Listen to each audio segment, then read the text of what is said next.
মনে রাখতে হবে দান দুই প্রকার, সাধারণ দান আর একটি হলো সদকায়ে জারিয়া দান।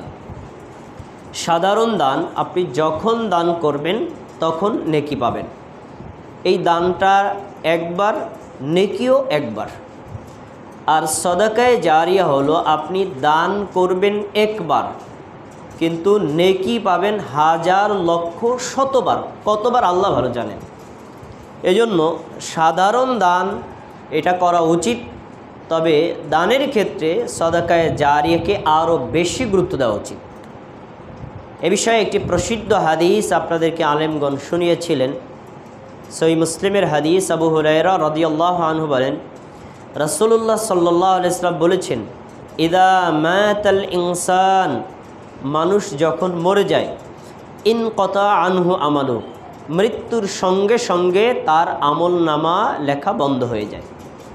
সে যদি কোনো পাপও করেছিল সেটা অতীতে, কিন্তু বর্তমানে পাপও তার আমল নামায় লেখা হবে না, মৃত্যুর পর কোনো নেকিও তার আমল নামায় লেখা হবে না, পুরো স্টপ। তবে ইল্লা মিন সালাসা, নবী সাল্লাল্লাহু আলাইহি ওয়াসাল্লাম বলেছেন, তিনজন ব্যক্তি আছেন, ওনারা মারা যাবেন, মৃত্যুর পরেও তাদের আমল নামায় নেকি লেখা বন্ধ হবে না, বরং অনবরত নেকি লেখা চলতেই থাকবে। সুবহানাল্লাহ। এখন এই তিন শ্রেণী কারা? তিনি বলেছেন, প্রথম এক, ইল্লা মিন সাদাকাতিন জারিয়া, যেই ব্যক্তি সদাকায়ে জারিয়া করে, মানে প্রবাহিত দান, দান করেছে একবার, সে একবার দান করে দুনিয়া থেকে চলে গেছে, কিন্তু যেই দানটা করে যে আমলটা চালু করেছিল সে আমলটা বারবার একাধিকবার করছে, চলছে, এটা যতদিন অব্যাহত থাকবে, দানকারী লোকটা মারা যাওয়ার পরেও ওই ব্যক্তির কবরে, ওই ব্যক্তির রূহের নিকটে আল্লাহ তাআলা অনবরতভাবে নেকি পৌঁছাতেই থাকবেন। সুবহানাল্লাহ। তাহলে আমরা বুঝতে পারলাম যে দানের মধ্যে সদকায়ে জারিয়াটা হলো উত্তম। এজন্য আমাদের ওয়ারিশ, আমরা যারা বেঁচে আছি, আমাদের বাবা মা অথবা আমাদের আত্মীয় স্বজন কেউ যদি মৃত্যুবরণ করে, দানের ক্ষেত্রে সদকায়ে জারিয়াকে আমরা বেশি গুরুত্ব দেব। 3 নম্বর, আও ইলমিন ইউনতাফাউ বিহি, এমন উপকারী এলেম যে এলেম দ্বারা সে নিজে উপকার পায়, অনুরূপভাবে অন্য মানুষকেও উপকার করে। এটা দ্বারা উদ্দেশ্য হলো কোরআনের এলেম, হাদিসের এলেম, ঈমান এবং ইসলামের এলেম। এটাতে আমার নিজের যেমন উপকার হবে, আমি মারা গেলেও উপকার হবে। আমি আমার সন্তান সন্ততি ছাত্র অন্য কোনো লোকদেরকে শিক্ষা দেব, যতদিন এই শিক্ষা চলবে আমি মারা গেলেও সেই নেকি আমি পেতেই থাকব। তাহলে 2 নম্বর পাওয়া গেল উপকারী এলেম অর্জন করা এবং সেটাকে শিক্ষা দেওয়া। 3 নম্বর হলো আওয়ালাদিন সালিহিন ইয়াদউ লাহ, এমন নেককার সন্তান রেখে যাওয়া, যেই সন্তান, যেই ছেলে বা যে মেয়ে মৃত্যুবরণ করার পরে সেই বাবা এবং মায়ের জন্য দোয়া করবে। তাহলে আমরা ইসালে সওয়াবের এই হাদিসের 3 নম্বর স্টেপ পেলাম, যে সন্তান সন্ততিদেরকে নেককার বানিয়ে যাওয়া, ধার্মিক বানিয়ে যাওয়া, ধর্মকে মানা, ধর্ম বোঝা, ধর্ম পালনকারী বানিয়ে যাওয়া, এটা অত্যন্ত গুরুত্বপূর্ণ। এজন্য প্রত্যেকটা মুমিনের উচিত, প্রত্যেকটা মুসলিমের উচিত, যখনই আপনি ধর্ম বুঝেছেন, আপনার নিজের সন্তান, নিজের ছেলে, নিজের মেয়ে, নিজের স্ত্রী, নিজের অধীনস্থ লোক যারা আছে তাদেরকে দিন শিক্ষা দিয়ে যাওয়া।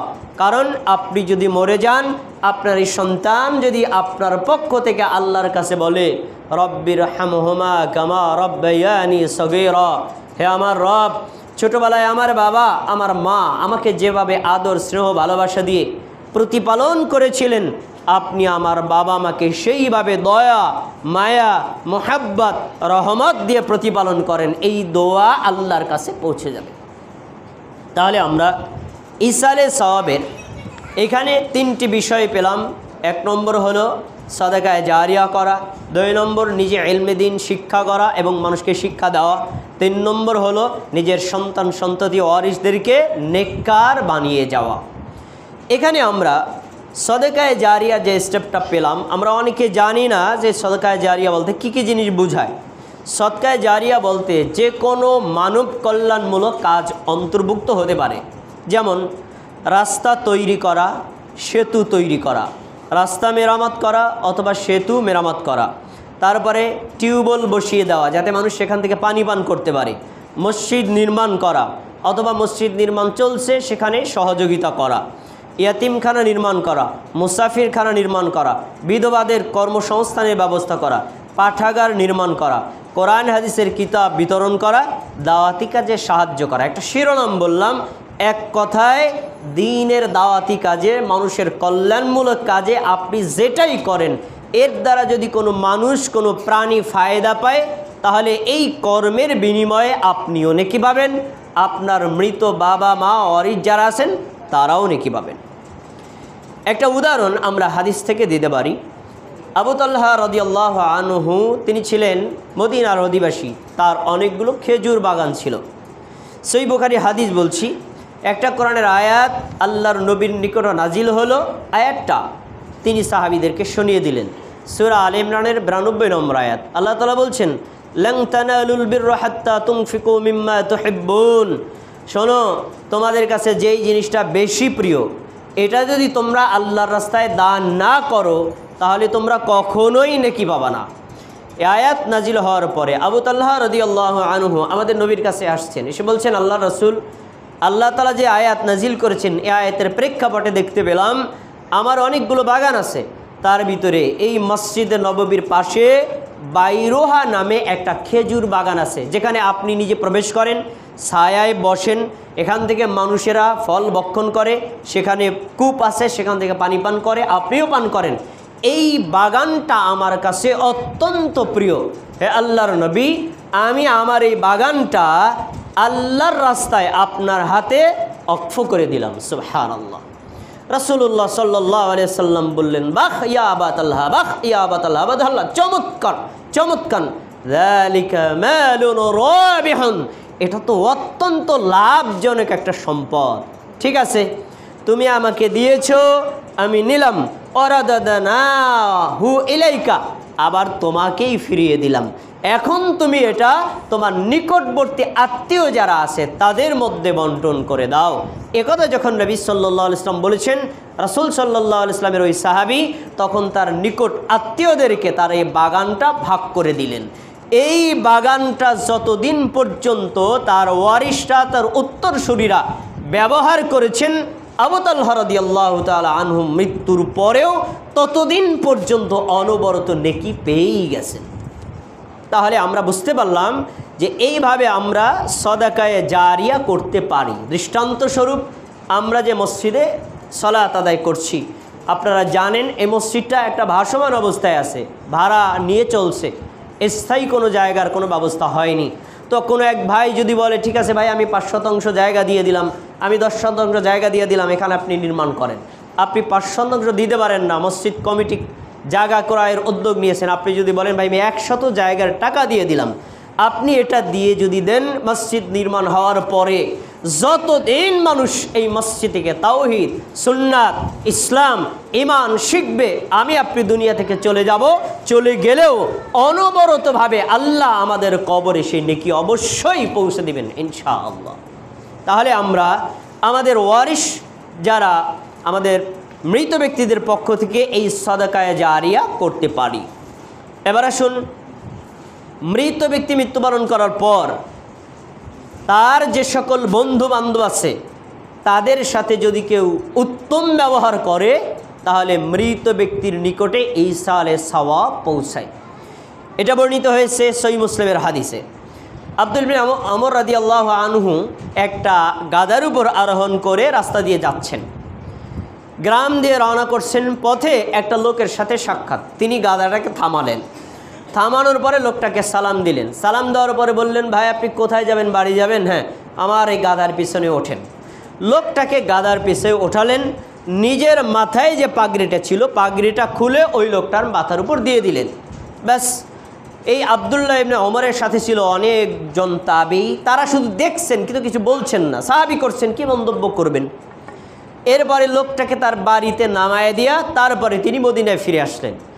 এখানে একজন তাবী ছিলেন ইবনে দিনার, তিনি বললেন আসলাহাকাল্লাহ, আল্লাহ আপনাকে সংশোধন করুক। তারা তো গ্রামের মানুষ, অল্প কিছু দিলেই তো খুশি হয়ে যেত। আপনি তাকে নিজের গাধায় ওঠালেন, বাড়ি পর্যন্ত পৌঁছে দিলেন। আপনি একজন আল্লাহর নবীর সাহাবী, এর চাইতে সম্মান একজন গ্রামের মানুষের আর কে হতে পারে? আপনার নিজের পাখিটাও দিয়ে দিলেন, আবার আপনি নিজে সালামও দিলেন, এটা তো অবাক করা কাজ। তখন তিনি বলছেন, শোনো কেন করেছি জানো?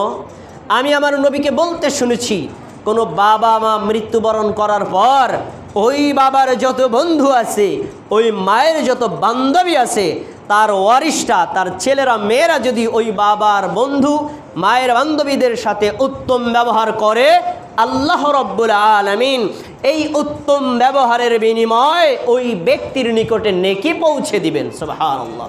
সেই কারণে আমার বাবা ওমর রাদিয়াল্লাহু আনহু এই ব্যক্তি ছিলেন ছোটবেলার বন্ধু। আমি জানতাম যেহেতু তিনি বন্ধু, আমার বাবার বন্ধুর সাথে যদি আমি উত্তম ব্যবহার করি আমার বাবা নেকি পাবেন, এজন্য আমি তার সাথে উত্তম ব্যবহার করেছি। আমি এখানে দুটো হাদিস আপনাকে স্মরণ করিয়ে দিচ্ছি। নবী সাল্লাল্লাহু আলাইহি ওয়াসাল্লাম বলছেন, শোনো, ইন্না আম্মার রাজুল সিনু আবিহ, চাচা হলো বাবার সমতুল্য। আরেকটা হাদিস হচ্ছে আল খালাতু বিমানজিলাতিল খালা হলো মায়ের সমতুল্য। তার মানে বাবা যদি মারা যায়, আপনার দাদা, আপনার চাচা, আপনার ফুফু, তাদের সাথে সর্বোত্তম ব্যবহার করবেন। আপনার মা যদি মারা যায়, আপনার খালা, আপনার নানি, এদের মাধ্যমে যে সকল লোকদেরকে পান তাদের সাথে উত্তম ব্যবহার করবেন। যদি এদের সাথে উত্তম ব্যবহার করেন, আপনার বাবা মা কবরে থেকে অবশ্যই নেকি পাবেন। তাহলে আমরা এই কাজটা করব। বড় দুঃখের বিষয়, আমাদের সমাজ অত্যন্ত জঘন্য। বাবা মারা যাওয়ার পরে চাচার সাথে দ্বন্দ্ব জমি নিয়ে চাচাকে কুপিয়ে দুনিয়া থেকে বিদায় করে, অথচ ভালো ব্যবহার তো দূরের কথা। কেন? আমরা জানি না বাবা মায়ের মৃত্যুর পর কি আমাদের করণীয়। এবার আসুন, পিতামাতার মৃত্যুর পর স্পেশাল 5টা আমল একজন সন্তানের করণীয়। এখানে আমরা যারা আছি, যাদের বাবা মা বেঁচে আছেন, আলহামদুলিল্লাহ, আমাদের জন্য নিয়ামত, আমরা তাদের সাথে উত্তম ব্যবহার করব। কিন্তু আমাদের বাবা যদি মারা যায়, আমার মা যদি মারা যায়, তাহলে আমাদের করণীয় কি? একটা হাদিসেই 5টি বিষয় উল্লেখ আছে। আমি আবার বলে দিচ্ছি, হাদিসটার সনদ দুর্বল, কিন্তু হাদিসের মতনে যা উল্লেখ করা আছে একাধিক সহিহ হাদিস দ্বারা সাব্যস্ত।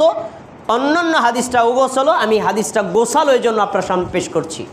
শুনুন, আবু মালিক ইবনে রবিয়া রাদিয়াল্লাহু আনহু বলেন, একজন ব্যক্তি আমাদের নবীর কাছে এসে বলছে, আল্লাহ রাসূল, একজন ব্যক্তির বাবা মা মারা যাওয়ার পরে এই সন্তানের পক্ষ থেকে ওই বাবা এবং মায়ের জন্য কোনো উত্তম কাজ করণীয় বাকি থাকে কি?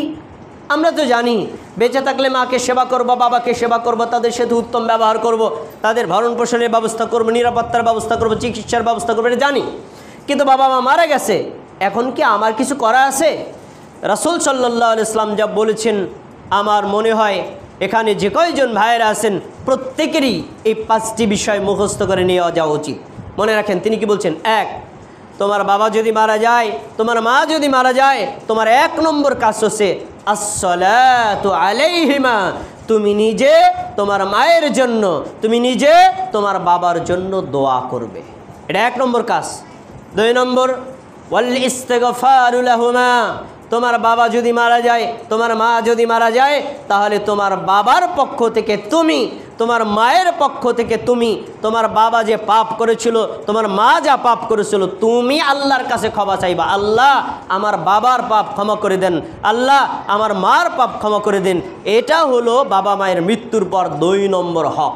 তাহলে প্রথমটা পেলাম দোয়া করা, 2 নম্বর হলো ক্ষমা চাওয়া, 3 নম্বরে তিনি বলছেন ওয়া ইনফাজু আহদিহিমা মিন বাদিহিমা, তোমার বাবা যদি মারা যায়, তোমার মা যদি মারা যায়, এই বাবা মা জীবিত থাকতে কারোর সাথে কোনো বিষয়ে যদি ওয়াদা করে, চুক্তি করে, একজনের থেকে 50,000 টাকা আনছে, আমার টাকা দরকার, এখন দে, আমি তোর কাছে জমি বিক্রি করব, পরে দলিল করে নিস, কিন্তু দলিলের আগে বাবা মারা গেছেন। এখন বাবা তো ওয়াদা করে গেছেন যে টাকা নিয়েছেন, পরে দলিল দিবেন, এখন ওয়ারিশের করণীয় কি? বাবার ওয়াদাটাকে রক্ষা করে জমিটাকে হস্তান্তর করে দেওয়া। কিন্তু বহু সন্তান আছে, বাবা টাকা নিছে, তার থেকে নাও, জমি বাবা না, ওটা আমার জমি, এটা করে। এই সন্তান জানে না যে বাবার একটা ওয়াদা রক্ষা করা সন্তানের জন্য সম্মান, বাবার জন্য সম্মান, কিন্তু বাবাকে অপমান করছে, এটা সে জানে না। এটা হলো ইসালে সওয়াবের বিপরীত একটা লক্ষণ। এজন্য বাবা মা যদি দুনিয়াতে থাকতে কারোর সাথে কোনো ওয়াদা করে, মৃত্যুর পর আমরা সেই ওয়াদাটাকে পূরণ করে দেব। তারপরে তিনি বলেছেন, তোমার বাবা মা ওয়াসিলাতুর রহিমিল্লাতি লা তুসালু ইল্লা বিহিমা, তোমার বাবার মাধ্যমে যত আত্মীয় পেয়েছো সবার সাথে উত্তম ব্যবহার করবা। তোমার মায়ের মাধ্যমে যত আত্মীয় স্বজন পেয়েছো সবার সাথে উত্তম ব্যবহার করবা। তুমি যদি তোমার বাবার মাধ্যমে যত আত্মীয় পেয়েছো তাদের সাথে উত্তম ব্যবহার করো, মায়ের মাধ্যমে যত আত্মীয় পেয়েছো তাদের সাথে উত্তম ব্যবহার করো, তাহলে তোমার বাবা মা কবরে থেকে সে নেকি পাবেন। তারপরে 5 নম্বর তিনি বলেছেন, শোনো, ওয়া ইকরামু সাদিকিহিমা, তোমার বাবার যত বন্ধু ছিল, তোমার মায়ের যত বান্ধবী ছিল তাদের সাথে উত্তম ব্যবহার করবা। এই হাদিস শোনার পরে ওই সাহাবী বলছেন, আল্লাহ রাসূল এটা কত চমৎকার, হ্যাঁ যা আতিয়াবুহু, কত চমৎকার কথা বললেন, 5টা জিনিস আমার করতে হবে। তখন তিনি বললেন, আমি এই 5টা কাজ করব। আল্লাহর রাসূলের শব্দটা শোনেন, ফাআমাল বিহি, এই 5টা কাজ করো, ফাইন্নাহু ইয়াসিলু ইলাইহিমা, যদি 5টা কাজ করতে পারো এর নেকি আল্লাহ তোমার বাবা মায়ের কাছে পৌঁছে দিবেন। সুবহানাল্লাহ। আবারও স্মরণ করিয়ে দিচ্ছি, বাবা মা মারা গেলে সন্তানের 5টা কাজ। 1, আপনি আপনার বাবা মার জন্য দোয়া করবেন। 2, বাবা মায়ের জন্য ক্ষমা চাইবেন। 3, বাবা মার ওয়াদাগুলো পূরণ করবেন। 4, বাবা মার আত্মীয় স্বজনদের সাথে উত্তম ব্যবহার করবেন। 5, বাবা মা যত বন্ধু বান্ধবী যাদের সাথে চলাফেরা করত তাদের সাথে উত্তম ব্যবহার করবেন। এই 5টি কাজ করলে আপনার বাবা, আপনার মা, আপনার মৃত ব্যক্তি যারা আছেন তারা অবশ্যই ইসালে সওয়াব মানে নেকি পাবেন। এবার আসুন, বাবা মায়ের জন্য স্পেশাল সন্তান নিজে দোয়া করবে, কিন্তু আমরা নিজেরা দোয়া করি না, হুজুর ভাড়া করে এনে দোয়া করাই। দোয়া করাইতে বলা হয় নাই, নিজে করতে বলা হয়েছে। আমরা উল্টাভাবে বুঝেছি, আমরা সিস্টেম পরিবর্তন করেছি। হাদিস দেখেন, রাসূল সাল্লাল্লাহু আলাইহি ওয়াসাল্লাম বলেন, ইন্নাল্লাহা লা ইয়ারফাউল আবদুদ দারাজা ফায়াকুলু রাব্বি আন্না লি হাযিহিদ দারাজা। একজন বান্দা মৃত্যুবরণ করবে, মৃত্যুর পর আল্লাহ তাকে জান্নাত দিবেন। তো প্রথমে তাকে যে স্তরের জান্নাত দিয়েছিলেন, কিছুদিন পর তাকে আরও উন্নত মানের জান্নাত দান করবেন। তখনই এই লোকটা আল্লাহকে প্রশ্ন করবে, আন্নালি হাযিহিদ দারাজা, আল্লাহ আমি তো আগে ছিলাম নিম্ন স্তরে, এখন দিলেন আরও উচ্চ স্তরে, কারণ কি? আমি তো এত উঁচু মানের আমল করি নাই, কেন? তখন আল্লাহ রাব্বুল আলামিন এই বান্দাকে স্মরণ করিয়ে দিবেন, তোমাকে উঁচু মানের জান্নাত দেওয়া হলো কেন? জেনে রাখো, বিদুআই ওয়ালাদিকা লাকা, তোমার ছেলে তোমার মেয়ে তোমার জন্য দোয়া করেছিল, ওই দোয়ার বিনিময়ে আমি আল্লাহ উন্নত মানের জান্নাত দিয়ে দিয়েছি। সুবহানাল্লাহ। আপনারা বলেন তো, দোয়া কি সন্তান নিজে করবে না কাউকে দিয়ে করাবে? আমরা কাউকে দিয়ে করাই। হাদিস নিজের মতো বুঝে নিয়েছি, হাদিস নিজের মতো বুঝে নিয়েছি, হিন্দুদের মতো। এই মিয়া তুমি একা পূজা করতে পারবে না, ঠাকুরের মাধ্যমে করতে হবে, আমাকে হাদিয়া দিয়ে যাও, আমি তোমার পক্ষ থেকে পূজা করে দেবা, যাও। সিস্টেম পরিবর্তন করে ফেলেছি। বলা হয়েছে সন্তান নিজে দোয়া করবে, আর আমরা কাউকে দিয়ে করাই। আরও জঘন্য কথা শুনবেন, আরও জঘন্য কথা শোনেন। আমি এক সময় মসজিদে ইমামতি করতাম, আমাকে মানুষ বাড়িতে নিয়ে ডেকে মিলাদ পড়াইতো। এক বাড়িতে মিলাদ পড়তে গেছি, তো যাওয়ার পরে তাকে তার ঘরে বসালেন, আমি মিলাদ পড়া শুরু করব। ভাই বসেন, কয় হুজুর আপনি শুরু করেন, আমি লোক ডেকে নিয়ে আসি, মিলাদ পড়ে দোয়া করব তার বাবার জন্য। আর বলছে হুজুর আপনি শুরু করেন, আমি লোক ডেকে নিয়ে আসি। আমি বলছি ভাই আপনি বসেন, লোক আসে আসুক, আপনি আগে দাওয়াত দিচ্ছেন না, এখন আসে আসুন না, আপনি বসবেন। কয় হুজুর ডেকে নিয়ে আসি। যান। হে লোক ডাইকা নিয়ে আসতে আসতে দোয়া শেষ। বুঝতে পেরেছেন? দোয়া শেষ। এই হলো বাঙালিদের চরিত্র। আমরা হুজুরকে দিয়ে বাবা মার জন্য দোয়া করে। এই সন্তান, একবার বিবেক দিয়ে চিন্তা করো, তোমার বাবা তোমার পেছনে যে অবদান রেখেছে, তোমার মা তোমার পেছনে যে অবদান রেখেছে, আমার পেছনে তার কেউ অংশ রাখে নাই। তোমার যখন তুমি দোয়া করবা বাবার জন্য, তোমার চোখ দিয়ে পানি আসবে, আমার চক্ষু দিয়ে পানি আসবে না। তোমার দোয়া আল্লাহর কাছে যত দ্রুত পৌঁছাবে, আমার মতো ভাড়া করা হুজুর দিয়ে দোয়া করলে তার ধারে কাছেও যাবে না। আরও হাদিস শোনেন, পরের হাদিস, আরেকটা হাদিসে উল্লেখ করা হয়েছে তাকে যখন উন্নত মানের জান্নাত দেওয়া হলো, সে আবার আল্লাহর কাছে জিজ্ঞেস করবে, আল্লাহ আপনি আবারও যে আমাকে উন্নত মানের জান্নাত দিলেন কেন? তখন আল্লাহ রাব্বুল আলামিন বলছেন, কেন জানো? বিইস্তিগফারি ওয়ালাদিকা লাকা, তোমার ছেলে, তোমার মেয়ে, তোমার নাতি, তোমার অধীনস্থ যারা আছে তারা তোমার পাপের জন্য ক্ষমা চাইছে, তোমার সেই পাপ ক্ষমা করে আমি আল্লাহ আরও উন্নত মানের জান্নাত দিয়ে দিয়েছি। কোথাও নাই হুজুর দিয়ে দোয়া করাইছো তাই ক্ষমা করে দিছি, কোথাও নাই আলেম দিয়ে দোয়া করাইছো তাই ক্ষমা করে দিয়েছি, কোথাও নাই পীরকে দিয়ে দোয়া করাইছো তাই ক্ষমা করে দিয়েছি। নিজের অধীনস্থ সন্তান দোয়া করলে বাবার জন্য মায়ের জন্য যতটা কল্যাণ করা হয়, অন্য কোনো মানুষ সেই দোয়া করলে ততটা কল্যাণ করা হয় না। তাহলে ইসালে সওয়াবের এই একটা মাধ্যম পেলাম, সন্তান নিজে তার বাবার জন্য মায়ের জন্য দোয়া করবে। একটা কথা বলে রাখি, খুতবার সময় কম, বিস্তারিত বুঝিয়ে বললে সময়টা লম্বা হয়ে যায়। আমরা অনেকে মনে করি দোয়া মানে আরবি শব্দ, এটা ভুল। দোয়া হবে নিজের ভাষায়। আপনি বাংলা ভাষার লোক, আপনার আরবি শব্দ বলার কোনো দরকার নেই, নিজের ভাষায় বলবেন। আপনি আরবি জানেন না, আরবি জানারও কোনো দিন দরকার নেই। আল্লাহ আপনি আমার পাপ ক্ষমা করেন, আমার বাবার পাপ ক্ষমা করেন, আমার মায়ের পাপ ক্ষমা করেন, তার কবরের আযাব মাফ করেন, তাকে উন্নত মানের জান্নাত দান করেন, তাকে জান্নাতুল ফেরদাউস দান করেন। এগুলো বলতে কোনো আরবি ভাষা জানা দরকার নেই, নিজের দোয়া নিজে করবেন। দোয়া তো আল্লাহ তাআলা কিছু শিক্ষা দিয়ে দিয়েছেন, আমরা কয়জনে পারি? আল্লাহ শিক্ষা দিয়েছেন রব্বিরহামহুমা কামা রব্বায়ানি সগীরা। আরও শিক্ষা দিয়েছেন ওয়াগফিরলি আবি ইন্নাহু কানা মিনাদ দাল্লিন। ইব্রাহিম আলাইহিস সালাম আল্লাহর কাছে দোয়া করেছিলেন, আল্লাহ আমার বাবা গোমরা, আপনি তাকে ক্ষমা করেন। আরও দোয়া করেছিলেন তিনি রব্বিগফিরলি, আল্লাহ আপনি আমাকে ক্ষমা করেন, ওয়ালি ওয়ালিদাইয়া, আমার বাবা মাকে ক্ষমা করেন। আরও দোয়া করেছিলেন তিনি রব্বিগফিরলি, আপনি আমাকে ক্ষমা করেন, ওয়ালি ওয়ালিদাইয়া, আমার বাবা মাকে ক্ষমা করেন, ওয়ালিল মুমিনিনা, এবং মুমিনদেরকে ক্ষমা করেন। তাহলে নিজের জন্য ক্ষমা চাওয়া, সাথে সাথে বাবা মায়ের জন্য ক্ষমা চাওয়া এটা সন্তানদেরও একটা দায়িত্ব। প্রিয় ভাইয়েরা, দোয়া প্রসঙ্গে আরেকটা কথা বলে দিই। আমাদের একটা চরিত্র, আমরা মানুষকে সন্তুষ্ট করার জন্য তার উপস্থিতিতে তার জন্য দোয়া করি, কিন্তু অনুপস্থিতিতে তার জন্য দোয়া করি না। কিন্তু জেনে রাখেন, কারোর সামনে তার জন্য দোয়া করা যতটা বেশি কল্যাণকর, ওই লোকটার অনুপস্থিতিতে দোয়া করা তার চেয়ে আরও বেশি কল্যাণকর। কারণ অনুপস্থিতিতে দোয়াটা করা হয় মানুষের অন্তর থেকে, আর উপস্থিতির দোয়াটা হয়তো আপনাকে দেখানোর জন্য হতে পারে। হাদিস দেখেন, আবু দারদা রাদিয়াল্লাহু আনহু বলেন, রাসূল সাল্লাল্লাহু আলাইহি ওয়াসাল্লাম বলেছেন, দাওয়াতুল মারইল মুসলিমি লিআখিহি বিযাহরিল গায়বি। কোনো একজন মুসলিম বান্দা যদি অপর মুসলিম ভাইয়ের অনুপস্থিতিতে দোয়া করে, মুস্তাজাবাতুন, এই দোয়া আল্লাহর দরবারে কবুল হয়ে যায়। সুবহানাল্লাহ। কিভাবে কবুল হয় তার ধরন তিনি বলেছেন, শোনো। যখনই সে দোয়া করে তার ভাইয়ের জন্য, বলেন আমি দোয়া করলাম, আল্লাহ আপনি আব্দুর রহমানের পাপ ক্ষমা করে দেন, তখন আমার পাশে আল্লাহর দায়িত্বশীল একজন ফেরেশতা থাকে। ফেরেশতা কি বলেন? আমিন। আল্লাহ শহীদুল ইসলাম আব্দুর রহমানের জন্য ক্ষমা চাইল, তুমি তাকে ক্ষমা করো, প্লাস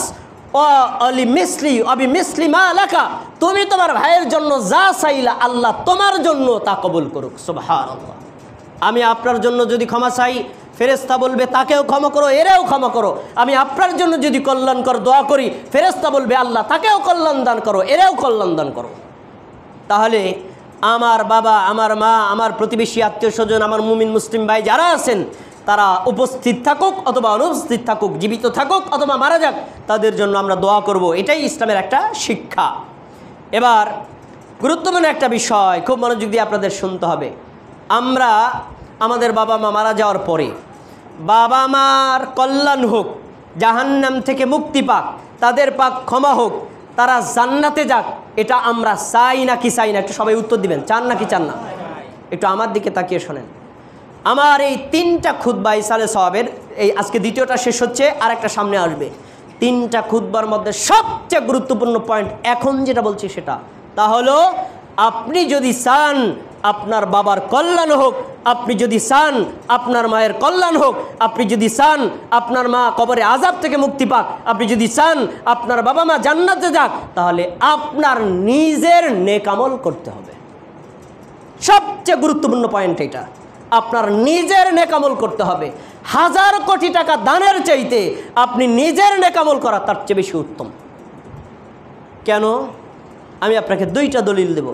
একটা দোয়া আমরা সবাই জানি, স্ত্রী সহবাসের সময় একটা দোয়া করতে হয়, আল্লাহুম্মা জান্নিবিনাশ শাইতান ওয়া জান্নিবিশ শাইতান মা রাযাকতানা। অর্থটা শোনেন, আল্লাহ আমাকে আমার স্ত্রীকে শয়তান থেকে দূরে রাখুন। ভালো মতো শোনেন দোয়াটা। এবং আমার স্ত্রীর মাধ্যমে আমাদেরকে যে রিজিক দিবেন সেই রিজিককেও শয়তান থেকে দূরে রাখুন। সকল মুহাদ্দিস মুফাসসির একমত, এই রিজিক দ্বারা উদ্দেশ্য হলো সন্তান। আমি আমার বাবার রিজিক, মায়ের রিজিক, আমার সন্তান আমার রিজিক, আমার উপার্জিত রিজিক আমার জন্য খাওয়া যেমন হালাল, দান করা যেমন হালাল, দান করলে যেমন নেকি হবে, খেলে যেমন নেকি হবে, আমার সন্তান যদি নেক আমল করে তাহলে আমি অবশ্যই নেকি পাবো, এতে কোনো সন্দেহ নাই। আপনি চান আপনার মা সালাতের নেকি পাক, আপনার মা সিয়ামের নেকি পাক, হজের নেকি পাক, যাকাতের নেকি পাক, ভালো কাজের নেকি পাক, যদি পান এটা চান আপনি, আপনার নিজের নেকামল করতে হবে। নিজে নেকামল না করে ইসালে সওয়াবের বিকল্প উত্তম কোনো পদ্ধতি নাই। আপনি যদি আপনার সন্তান হয়ে বাবা মার জন্য কল্যাণ চান তাহলে আপনাকে এই কাজটা করতে হবে। আরেকটি হাদিস আপনাকে মনে করাই দিচ্ছি, নবী সাল্লাল্লাহু আলাইহি ওয়াসাল্লাম বলছেন, ইন্না আওলাদাকুম মিন আতিয়াবিকুম কাসবিকুম ফাকুলু মিন কাসবি আওলাদিকুম। শোনো, তোমরা যা হালাল উপার্জন করো তার ভিতরে একটা হালাল উপার্জন হলো তোমাদের সন্তান। তাহলে সন্তান আমাদের হালাল উপার্জন। এরপরে তিনি বলছেন, তোমাদের নিজের উপার্জন খাওয়া যেমন হালাল, তোমার সন্তানের উপার্জন খাওয়াটাও তোমার জন্য হালাল।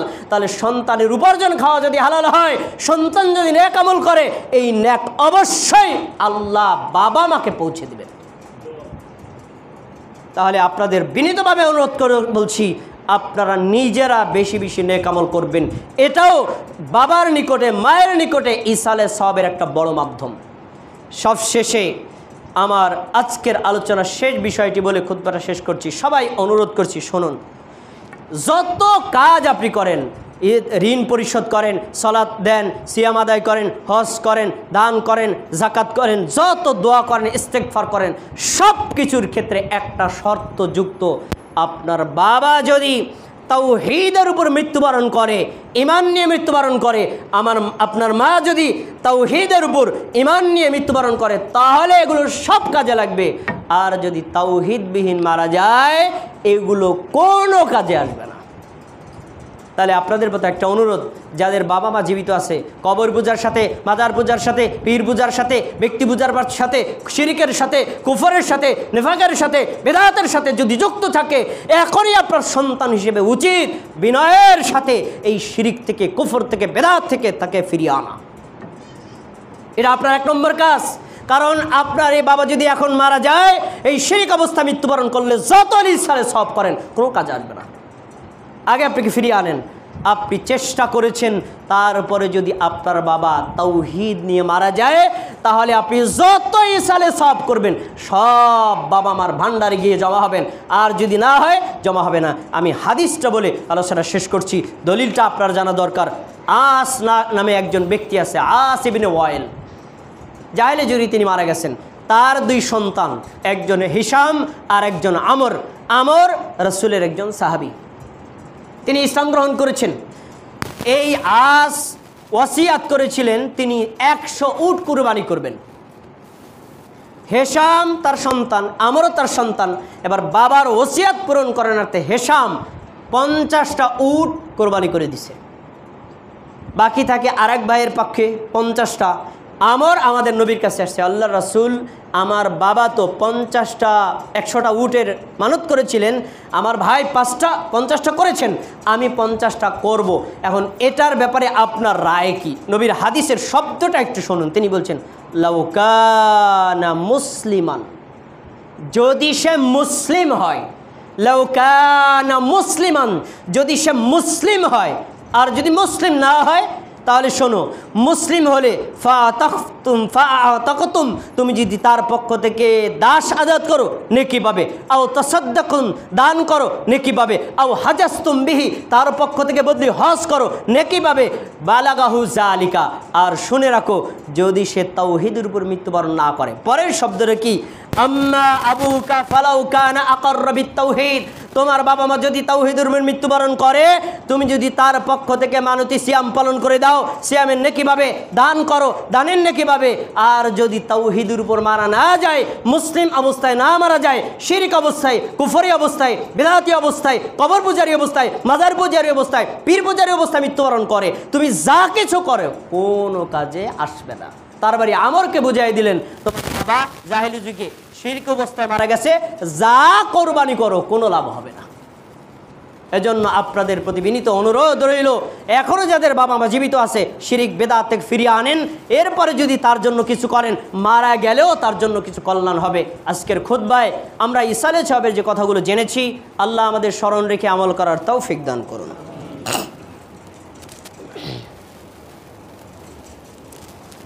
ইন্নাল হামদালিল্লাহি নাহমাদুহু ওয়া নাস্তাঈনুহু ওয়া নাস্তাগফিরুহ ونؤمن به ونتوكل عليه ونعوذ بالله من شرور أنفسنا من يهد الله فلا مضل له ومن يضلله فلا هادي له وأشهد أن لا إله إلا الله وأشهد أن محمدا عبده ورسوله فيا أيها المؤمنون قال الله تبارك وتعالى في القرآن المجيد أعوذ بالله من الشيطان الرجيم بسم الله الرحمن الرحيم إن الله ملائكته يصلون على النبي يا أيها الذين آمنوا صلوا عليه وسلموا تسليما اللهم صل على محمد وعلى آل محمد كما صليت على إبراهيم وعلى آل إبراهيم إنك حميد مجيد اللهم بارك على محمد وعلى آل محمد كما باركت على إبراهيم وعلى آل إبراهيم إنك حميد مجيد وارض اللهم عن الصحابة أجمعين منهم الخلفاء الراشدين منهم أبي بكر عمر وعثمان وعلي رضي الله تعالى عنهم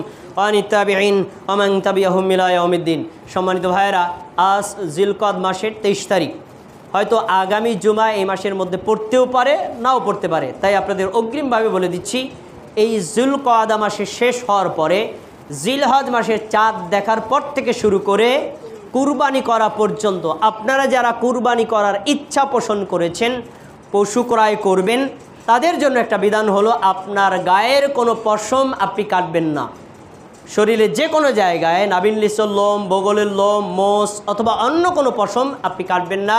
হাত এবং পায়ের নখগুলো কাটবেন না। নবী সাল্লাল্লাহু আলাইহি ওয়াসাল্লাম নিষেধ করেছেন, যারা কুরবানি করবে তাদের জন্য এই বিধানটা হলো ওয়াজিব। আর যারা কুরবানি করবে না, তারা যদি এই বিধানটা পালন করে তাহলে করতে পারে, কিন্তু তাদের জন্য আবশ্যকীয় না। এজন্য জিলহজ মাসে চাঁদ দেখার আগেই আমাদের যে সকল পশম কাটা দরকার সেগুলো কেটে ফেলবো, হাত পায়ের নখ কাটা দরকার সেগুলো কেটে ফেলবো। কিন্তু জিলহজ মাসে চাঁদ ওঠার পর থেকে কুরবানি করা পর্যন্ত এই 10টা রাত এবং দিন আমরা এই কাজটা থেকে বিরত থাকবো। আল্লাহ রাব্বুল